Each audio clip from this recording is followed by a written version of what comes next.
Hey guys, in this video, I'll show you how to install Google Play Store on iPhone.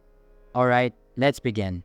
First, open any type of preferred browser on your mobile device and search for Play Market.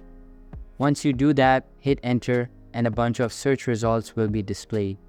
Simply open the official Google Play website from the results. Now, once you are on the Google Play website, tap on the share icon at the bottom of the screen. Inside this menu, look for the Add to Homepage feature and tap on it. You can change the name of the shortcut to your preference and then tap on the Add button. After you have added the shortcut, you can now go back to your home screen. If you open the shortcut you just created, you will see that the Google Play Store opens up. From here, you can browse all of the Android apps available in the store. So that's basically how you can install Google Play Store on iPhone. And that's it for this video.